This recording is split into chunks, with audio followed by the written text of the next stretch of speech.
upcoming Lord Update. You can now summon 3 Lords on all lanes.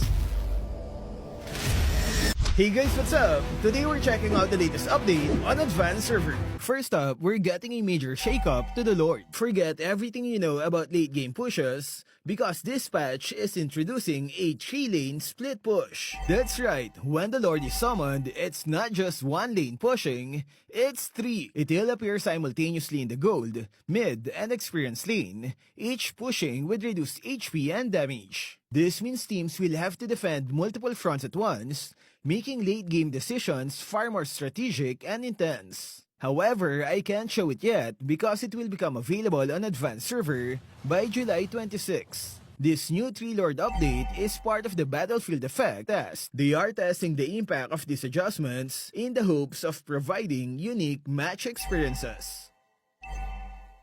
From June 22nd to 23rd, get ready for the Cyclone Eye that respawns every 5 seconds. Here's an example. Now I'm going to wait 5 seconds.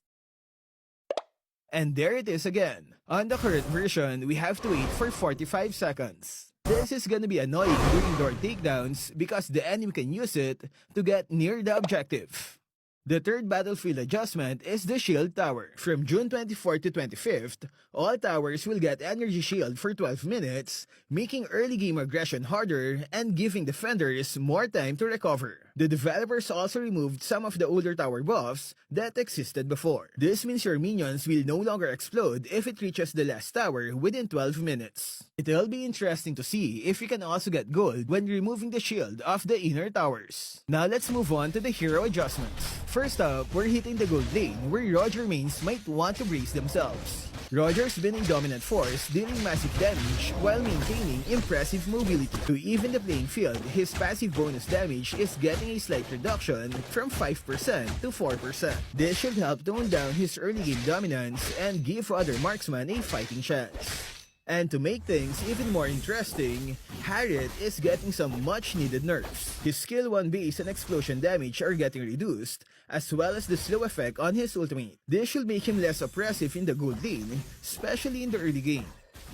Next is Nolan, and this update is about refining his playstyle. The developers want him to perform multiple combos in team fights, but his mobility has been toned down. Both skill 1 and skill 2 are seeing a slight increase in cooldown. This means you'll need to be more strategic when you engage and disengage from fights. But don't worry, it's not all nerfs. To compensate for this decreased mobility, Nolan's ultimate is getting a significant buff. The cooldown is being slashed from 24 to 18 seconds, down to a lightning fast 18 to 12 seconds. This means you'll have more opportunities to unleash his ultimate's potential in team fights at the cost of his mobility. Next are more adjustments to Phobius. They've added a feature where if an enemy blinks, dashes, or gets displaced, his passive and skill cooldowns will be reduced. Here's an example. As you can see, my skill cooldowns are getting shorter for every dash. The rest of the adjustments are mainly damage and cooldown adjustments. Last one is the new hero, Suyu. The top version of his second skill is now like this. No more reverse dash. Meanwhile, the top version of his third skill is now like this. He now glides backward while dealing damage in a target direction. So you dash in with first, deal damage with second, and then disengage with his third.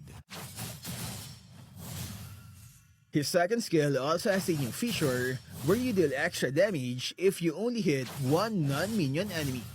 And that's a wrap for this patch. So what are you most excited about? Is it the 3 Lords? Share it in the comment section. That's all for this video. Stay safe and thank you for watching.